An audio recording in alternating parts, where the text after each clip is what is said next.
আসসালামু আলাইকুম শুধু ভিউয়ার্স, আমাদের কবুতরগুলো আমরা এই পর্বে খাইতে দিছি। তো ঈদের পরে আপনাদের সাথে আরও এক নতুন কবুতরের ভিডিও নিয়ে হাজির হয়েছি। আশা করি সবাই ভালো আছেন এবং সবাই ঈদ সুন্দর কাটছে। তো আমাদের বেশ কিছু আপডেট ছিল, আমরা আমাদের বন্ধুদের সাথে সেগুলো শেয়ার করার জন্য আবারও ভিডিও তৈরি করতেছি। আলহামদুলিল্লাহ, তো আমারও ঈদ ভালো কাটছে, আশা করি সবাই ভালো আছেন। নেন আমরা আমাদের যে বাচ্চাগুলো ফুটছিল নতুন, সেই বাচ্চাগুলো নিয়ে আপনাদের একটা আপডেট দেই। তো চলেন আমরা আমাদের মূল পর্বে যাই। বন্ধুরা দেখুন যে আমাদের নতুন যে জোড়াটি গোপালের বাচ্চাই দেখেন, গোপালের বাচ্চা দুটো কত সুন্দর বড় হয়ে গেছে আলহামদুলিল্লাহ। তো বাচ্চা দুটো অনেক সুন্দর হবে আশা করি। এই দেখেন একদম এখনো নবীন বাচ্চা এখনো। এই দেখেন আবার আপনাদের নতুন একটা জিনিস দেখাই, দেখেন কবুতরের পায়ের তলায় আবার তিল হয়েছে। কোনোদিন দেখছেন এরকম? কিন্তু আমার হচ্ছে ইদানিং। তো দেখেন কবুতরের পায়ের নিচে তিল হয়েছে। তো এটা আমার চোখে প্রথম পড়লো, এর আগে কখনো আমি দেখি নাই। তো আপনাদের যদি কারো এরকম হয়ে থাকে তা আমার কমেন্ট বক্সে অবশ্যই কমেন্ট করবেন। দেখেন কি সুন্দর বাচ্চাটা অনেক সুন্দর।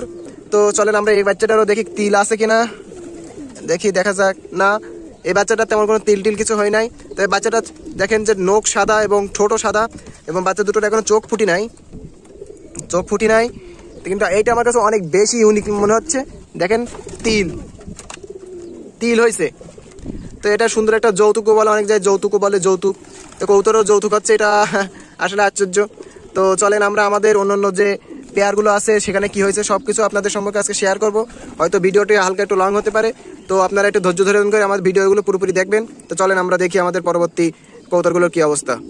বন্ধুরা দেখেন যে আমার বাসার সবচেয়ে যে বড় নর কবুতরটা ছিল একটি গ্রিজেল রেসার কবুতর। দেখেন কবুতরগুলো এখন খাওয়ার জন্য কি করতেছে।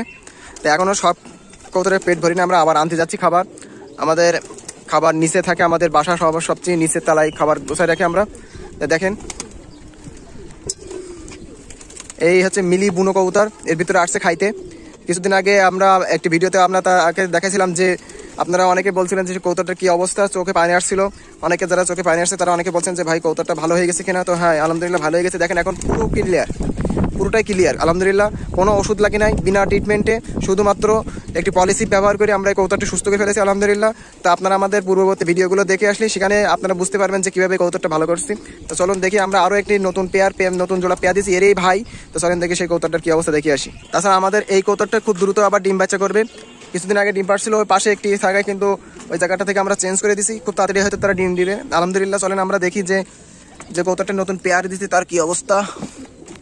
এই দেখেন আমরা এই কবুতরটা পেয়ার দিছি এই লাল মাদিটার সাথে, দেশি মাদিটার সাথে।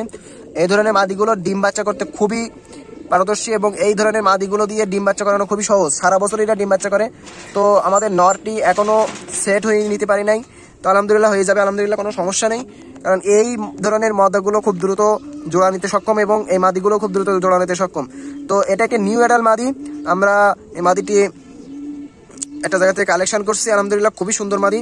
তো চলুন দেখি পরবর্তীতে যখন এদের জোড়া নিবে এবং ডিম পারবে তখন আলহামদুলিল্লাহ আপনাদের সম্মুখে আমরা এদের ডিটেলস নিয়ে আসবো। চলেন দেখি আমাদের দালালি কবুতরের কি অবস্থা, সেই নিয়ে আরেকটি প্রতিবেদন আমরা তৈরি করবো। তবে আজকে একটি প্রাথমিক ধারণা আপনাদের এবং প্রাথমিক যে কি ধারণাগুলো সেগুলো আমরা আপনাদের সম্মুখে উপস্থাপন করতে চাই। চলুন দেখি। দেখেন বন্ধুরা আমাদের জালালি কবুতরের কোলে ডিম আছে, কিছুদিনের মধ্যে হয়তো বাচ্চা ফুটবে। তো এই জালালি কবুতরগুলো ডিম বাচ্চা করতে খুবই পারদর্শী এবং খুব সুন্দর ডিম বাচ্চা করে। আশা করি এদেরও ডিম বাচ্চা অনেক সুন্দর হবে। তাছাড়া আরও বেশ কিছু আপডেট আমরা এই পাশাপাশি দিতে চাই। চলেন দেখেন যে আমাদের রেসার কবুতরগুলোর কোলে অলরেডি ডিম চলে আসছে। তো ডিম পাড়ার সময় আমরা একটি ভিডিও দিয়েছিলাম, একটি শর্টস ভিডিওতে দেখেছিলাম। আপনারা যারা আমার এই ডিম পাড়ার ভিডিওটি দেখতে চান তারা আমাদের আগের ভিডিওগুলোতে দেখতে পারবেন আলহামদুলিল্লাহ, এবং শর্টস গিয়ে আপনারা আমাদের শর্টস ভিডিওর ভিতরেও গিয়ে এই ডিম পাড়ার দৃশ্যটি আপনারা দেখতে পারবেন। তো এ প্রায় ডিম 10-12 দিন হয়ে গেছে, আর 2-5 দিনের ভিতরে হয়তো আলহামদুলিল্লাহ এখানে বাচ্চা আসবে, আমার নতুন ফুটফুটে বাচ্চা আসবে। এদের আরেক জোড়া বাচ্চা অলরেডি বড় হয়ে গেছে, উঠতেছে। তো চলুন দেখি আমাদের যে কাগজি কবুতর, অনেকে আপনার কাগজি কবুতর পছন্দ করেন, সাদা কাগজি কবুতর কি অবস্থা তা আমরা দেখে আসি। চলেন বন্ধুরা দেখেন যে এদের করে ডিম আছে। দেখেন কাগজি কবুতর খুব ঠান্ডা, কিছুই বলবে না। দেখেন ডিম চলে আসছে, তো আলহামদুলিল্লাহ খুবই ভালো। তো আমি ভিডিও আর লং করবো না, আপনারা সবাই ভালো থাকুন, সুস্থ থাকুন, এবং আমার চ্যানেলটি সাবস্ক্রাইব করতে ভুলবেন না, এবং আপনাদের সাপোর্টই আমাদের শক্তি। তো আলহামদুলিল্লাহ সবারই ঈদ ভালো কাটছে আশা করি। তো সবাই ভালো থাকেন, সুস্থ থাকেন, এই আশাবাদ ব্যক্ত করে আজকের এই কবুতরের শর্ট ভিডিও এখানে শেষ করছি। তো আলহামদুলিল্লাহ, আসসালামু আলাইকুম।